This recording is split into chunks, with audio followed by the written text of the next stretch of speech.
sinker ka dyan, di ba? May batok. Ayun na yung pangalawa. So yun na, good morning mga kababols.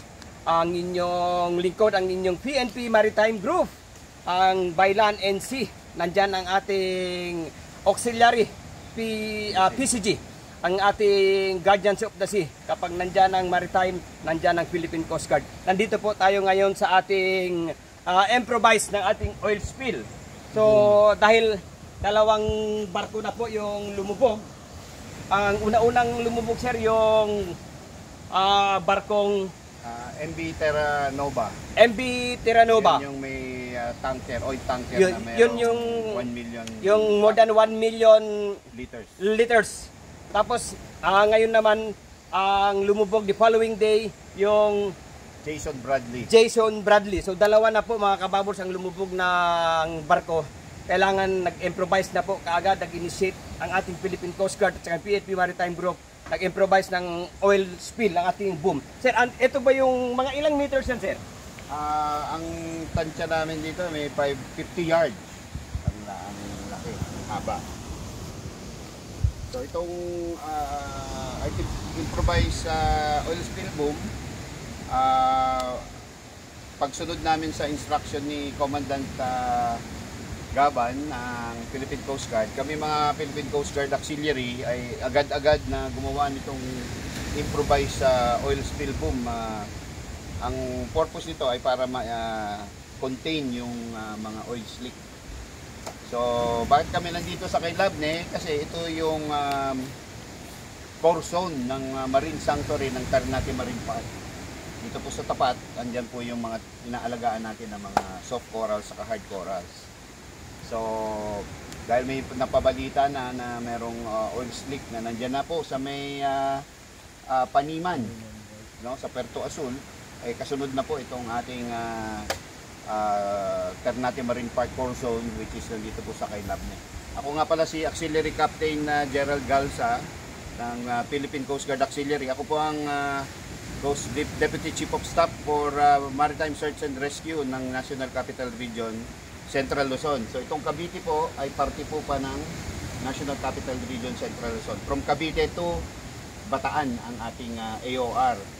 So ninatasan na po kami kaagad ng aming District Director ng Coast Guard na si Arnaldo Lim at ang aming Coast Guard Auxiliary District Rear Admiral Joy Puno na mag-deploy na po ng improvised oil spill boom dito nga po sa kay Labne, ang ating core zone ng Ternate Marine Park para mapangalagaan po at hindi po maanuhan ng oil slick yung ating mga corals na inaalagaan dito sa kay Labne Beach. So yun mga kababols, tuloy-tuloy pa rin ang deployment ng ating kapulisan at ating Philippine Coast Guard pagdating po sa ating karagatan. Kaya ito pong bandang unahan, yan po yung ating ampasite, ang ating nandyan, marami tayong corals. Andyan ay dapat natin maprotektahan para hindi po darating ang ating mga oil spill papunta dito.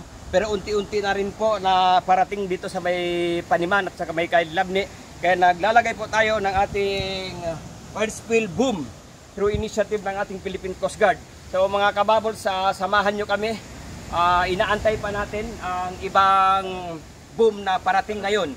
So hopefully magiging safe tayo lagi at maging protektahan ng ating Mother Nature. So ang objective natin ay ma-install itong improvised oil spill boom dito sa tapat ng ating core zone, ano?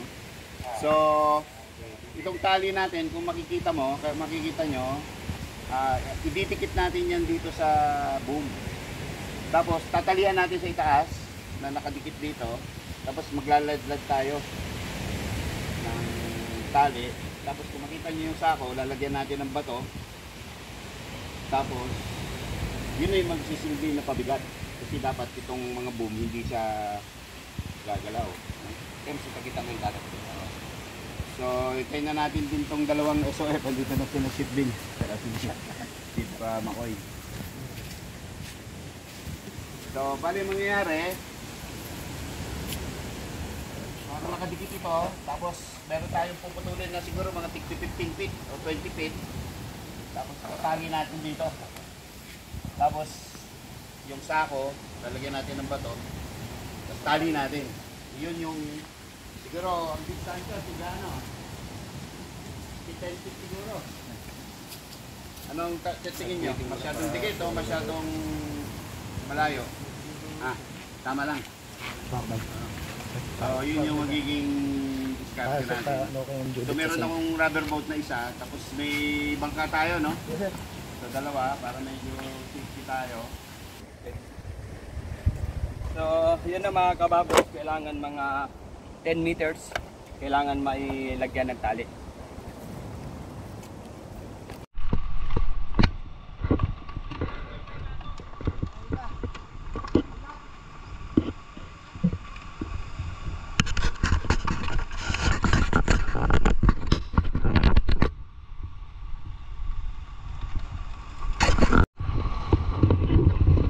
Ayan pa kababos, no, ang ating boom.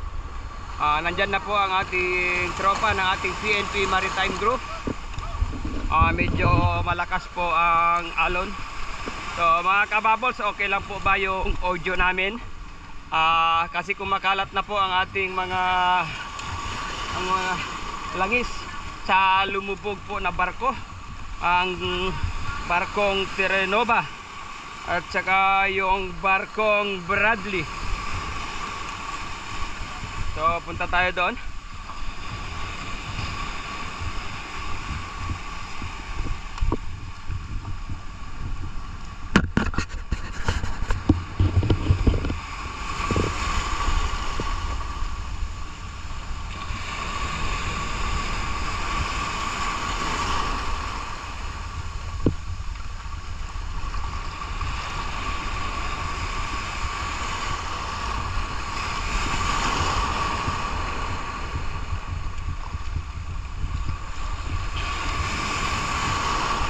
So medyo dahan-dahan lang tayo.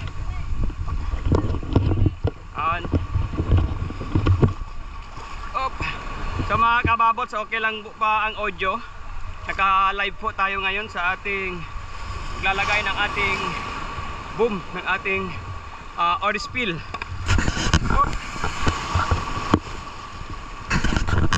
So kailangan na lang yun para mamingit naman. So ito sir, balihilahin na lang yan papunta doon. Ay, diretso. Tapos yung second batch, yun na naman ang gagawin natin. Diretso ulit. So ayun. Friends, diretso ka lang ha. May sinker ka dyan, di ba? May batok. Ayun na yung pangalawa.